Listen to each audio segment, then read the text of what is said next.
dear students, Kumud madam is speaking to you. Today we are going to learn 6.2. Could there be other ways to bring a change? क्या change करने के और भी तरीके हो सकते हैं?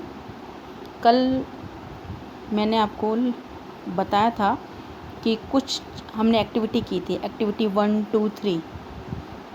उसमें क्या था कि जो भी चीज़ या जो भी मटेरियल हम ले रहे हैं वो वापस अपनी शेप में आ जाता था।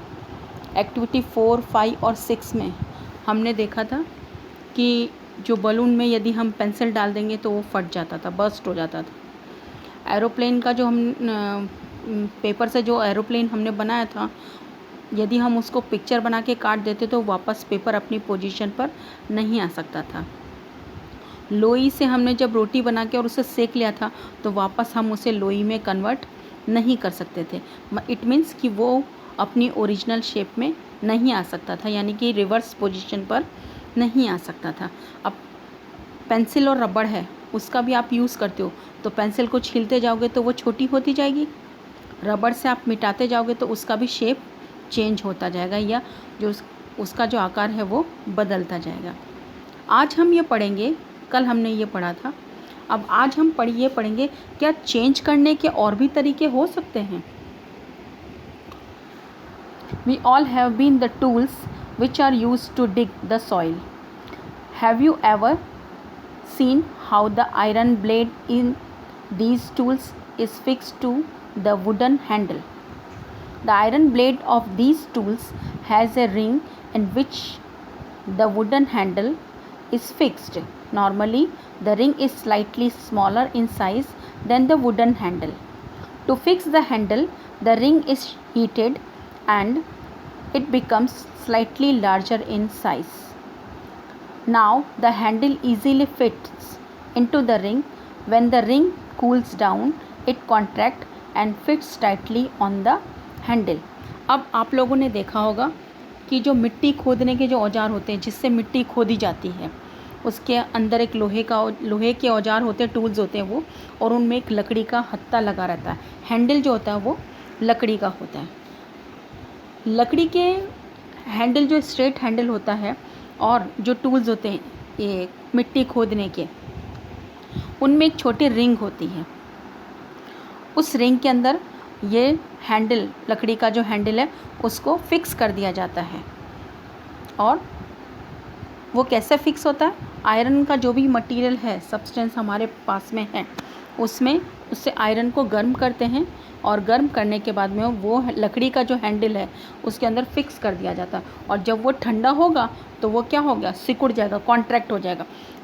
लेकिन जब हम उसे गर्म करेंगे तो वो क्या हो जाएगा, एक्सपेंड हो जाएगा। जो रिंग है वो एक्सपेंड हो जाएगी, और जो हैंडल है वो प्रॉपरली उस रिंग के अंदर चला जाएगा। लेकिन जैसे ही वो आयरन जो है, आयरन का जो भी मटेरियल है वो ठंडा होगा तो वो कॉन्ट्रैक्ट हो जाएगा, और जो हैंडल है वो उसके अंदर अच्छे से फंस जाएगा या फिट हो जाएगा। Okay, such a change is also used for fixing the metal rim on a wooden wheel of a cart as shown in figure 6.7। 6.7 में देखो कि एक रिंग है और एक कार्ट है, मतलब कार्ट क्या, जो बैलगाड़ी का जो पहिया होता है ना वो। Again the metal ring is made slightly smaller than the wooden wheel. On heating the rim expand and fits into the wheel. Cold water is then poured over the rim which contract and fits tightly into the wheel। अब क्या हो रहा है कि जो rim है, cart wheel जो है, उसकी जो रिम है, जो कार्ट व्हील है वो बड़ा है और रिम जो है वो छोटी है। 6.7 वाला फिगर जो है आप वो देखिए। 6.7 वाले फिगर में जो व्हील है और रिम है, व्हील बड़ा है और रिम उससे थोड़ी सी छोटी है, लेकिन फिर भी वो उसके अंदर फिट हो जाती है। क्यों? क्योंकि जब रिम को गर्म किया जाता है तो वो एक्सपेंड हो जाती है। क्यों? क्योंकि रिम क्या है, आयरन है, और वो उससे गर्म करने पर वो थोड़ी फैल जाती है, एक्सपेंड हो जाती है, और उसे काट के अंदर फिट कर दिया जाता है। लेकिन जब ठंडी हो जाएगी वो, तो वो रिम उसके अंदर फिट हो जाएगी। किसमें, कार्ट में। ये एग्जाम्पल आपको बैलगाड़ी की जो रिम है या व्हील है उसके अंदर दिखाई दे सकती है। अब जब हम पानी गर्म करते हैं, when we heat water in a pan it begins to boil after some times. If we continue to heat further the quantity of water in the pan begins to decrease. अब आप देखोगे कि आपने जो पैन में पानी गर्म किया है, जब आप उसे ज़्यादा देर तक गर्म करते रहोगे तो क्या हो जाएगा, वो पानी धीरे धीरे कम होने लगेगा। क्यों कम होने लगेगा? क्योंकि वो पानी इवोपरेट होने लगेगा। हमने लास्ट लेसन में पढ़ा था ना, इवोपरेशन, वो इवोपरेट होने लगेगा और पानी की जो क्वांटिटी है वो कम होने लगेगी। The water change into its vapour in activity 7, chapter 5 में हमने पढ़ा था। You have observed that water vapor gets changed into liquid water when it's cool। और जब वो ठंडा हो जाएगा, हमने देखा था टी केटल के अंदर जब वो ट्यूब से बाहर निकलता तो वो आइस क्यूब्स होने पर वो ठंडा हो जाता। We all have noticed melting of ice. क्योंकि वो पानी जो है वो ठंडा होने लगता है। Ice melts when it is heated. What does it change into? It is possible to change this water back into ice. क्या हम इसे वापस आइस में चेंज कर सकते हैं? सोचिएगा। Now activity 7, take a small candle and measure its length with a scale. Now fix it at a suitable place and light it. Let it burn for some times. Now blow out the candle and measure its length again. 6.8 वाला जो example है heating wax. अब हम मोमबत्ती जलाते हैं। आप लोगों ने सबने देखा कि जब मोमबत्ती जलाते हैं हम, तो वो धीरे धीरे जो वैक्स है उसका मोम है वो धीरे धीरे पिघलने लगता है। और पिघलने से वो क्या होता है कि उसकी जो साइज़ है वो छोटी होती है। Can the change in the length of the candle be reversed? क्या हम उसे वापस उसी पोजीशन में ला सकते हैं? किसको? मोमबत्ती को। जो कैंडल है हमारी जितनी थी उसी शेप में हम वापस उसे ला सकते हैं? नहीं ला सकते ना। क्योंकि वो जल के वैक्स क्या हो रही है, मेल्ट हो रही है। If we were to take some wax in a pan and heat it, can this change be reverse? ऐसे ही हम थोड़ा सा वैक्स एक उसके अंदर डाल दें और उसको हीट करें तो क्या वो चेंज हो सकता है? वापस रिवर्स पोजीशन पर वो आ सकता है क्या? आप देखो 6.9 में दिखा रखा है। 6.8 में बर्निंग ऑफ कैंडल है और 6.9 में हीटिंग वैक्स है। इसके बाद में हम वापस हमारी जो एक्टिविटी 7 है उसको यदि हम रिपीट करें कि ये तो मोमबत्ती का हमने एग्जाम्पल ले लिया। दूसरा एग्जाम्पल जो है वो इंसेंस स्टिक्स यानी कि धूप बत्ती जो है। अब जब हम धूप बत्ती जलाते हैं तो क्या होगा कि वो जलकर धीरे धीरे छोटी होती जाएगी और जो उसकी जो बत्ती है वो राख और गैस में या धुएं में चेंज होती जाएगी। क्या आप वापस धूप बत्ती रख सकते हो वैसी की वैसी? वापस रिवर्स पोजीशन पे आ सकती है? वो नहीं आ सकती। क्योंकि वो जल चुकी है और वो राख और गैस में कन्वर्ट हो चुकी है। Repeat activity 7 with an incense sticks. Wait till it's burn away completely. What are the change that occur in the incense sticks? The stick burn to produce some new materials. These are ash and some gases. किस में change हो गई वो धूप बत्ती? ऐश यानी राख और कुछ गैसेस में। We cannot see these gases but can sense them due to their pleasant smell.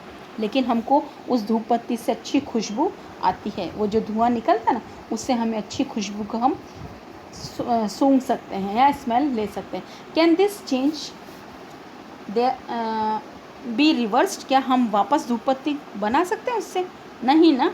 And what about the change which occurred in the match sticks you used for lightning the candle और incense sticks? ऐसे ही माचिस है, जब हम माचिस जलाते हैं तो वो जलती जलती वो छोटी हो जाती है। क्या आप माचिस को वापस उसी शेप और साइज़ में वापस ला सकते हो? नहीं ला सकते ना। वो वापस रिवर्स अपनी पोजीशन पर नहीं आ सकती या वापस रिवर्स अपनी शेप और साइज़ में नहीं आ सकती। So far we have discussed the changes occurring in the given object और its materials. What about the changes that occur when two substances are mixed together? अब इसी तरीके से हम देखें कि ये तो ठीक है कि एक ही चीज़ हमने ली थी, लेकिन यदि हम दो चीज़ों को एक साथ मिला दें, जैसे लास्ट वाले लेसन नंबर 5 में हमने वाटर और सॉल्ट को मिलाया था कि नहीं मिलाया था ना, उससे एक सॉल्यूबल हमने सॉल्यूशन बना दिया था। तो कुछ चीज़ें चेंज हो सकती हैं और कुछ चीज़ें चेंज नहीं हो सकती हैं। In chapter 4 we dissolve salt in water. Do you think a change occurred in salt or in water? It is possible to reverse this change. क्या वापस उसमें से नमक निकाला जा सकता है और पानी निकाला जा सकता है?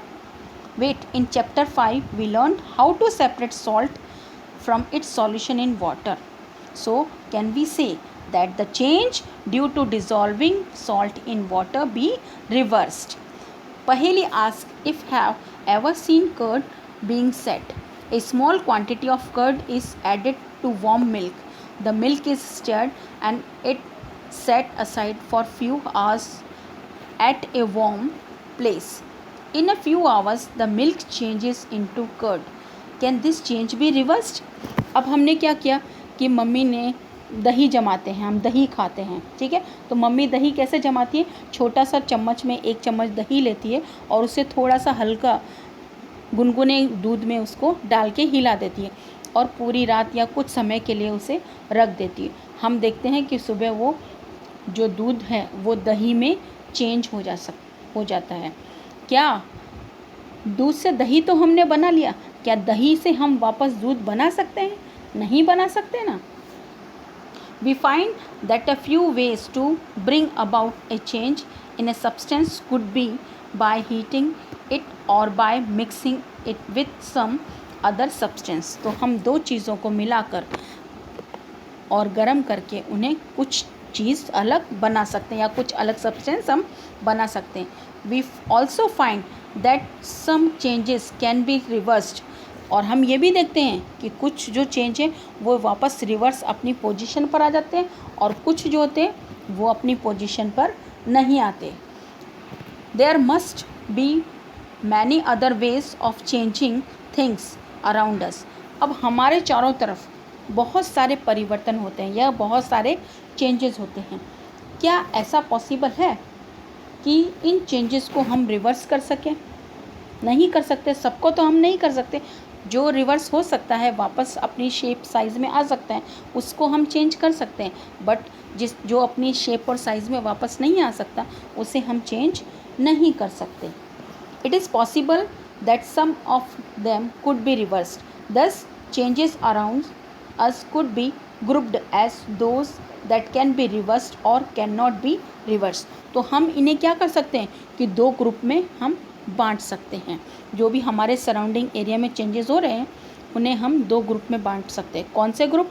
जो फर्स्ट ग्रुप है उसमें वो सब्सटेंस और मटेरियल्स आएंगे जो अपनी शेप में वापस रिवर्स आ जाते हैं, और जो सेकंड ग्रुप है उसमें क्या होगा, वो सब्सटेंस आएंगे या वो मटेरियल्स आएंगे जो अपनी शेप में वापस नहीं आ सकते।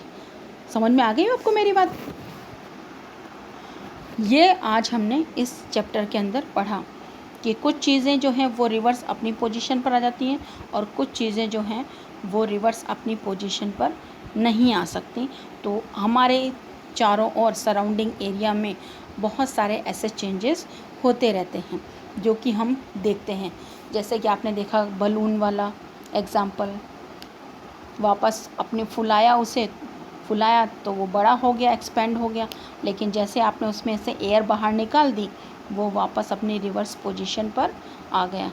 अब जैसे रिवर्स वाली है पोजीशन कि जिसमें वापस अपनी पोजीशन या चेंजेस पे नहीं आ रहा है, वापस अपनी शेप में नहीं आ रहा, तो जैसे मोमबत्ती है, एग्ज़ाम्पल कैंडल है, उसको हमने जला दिया तो वो धीरे धीरे क्या होगा, कैंडल की साइज़ जो है वो छोटी होती जाएगी। तो इस तरीके से हमने ये सीखा कि हमारे चारों तरफ होने वाले परिवर्तन को हम दो ग्रुप में बांट सकते हैं। पहला जो अपनी साइज़ और शेप में वापस रिवर्स आ जाए, और दूसरा जो अपनी साइज़ और शेप में वापस रिवर्स नहीं आ सकता है। तो ये था आज का लेसन, हमारा लेसन नंबर 6, चेंजेस अराउंड अस। ये हमारा कंप्लीट हो गया है। आज के होमवर्क में आपको इसका कीवर्ड्स लिखने हैं। 1 2 3 4 5 कीवर्ड्स हैं। ये कीवर्ड्स आपको लिखने हैं और ये 2 पॉइंट समरी के हैं। ये 2 पॉइंट समरी के आपको लिखने, और ये कीवर्ड्स जो हैं 2 टाइम्स आपको अपनी नोटबुक में लिखना है और समरी भी आपको अपनी नोटबुक में लिखना है। और साथ में ये लेसन को अच्छे से आपने रीडिंग करना है। Okay, thank you very much, have a nice day.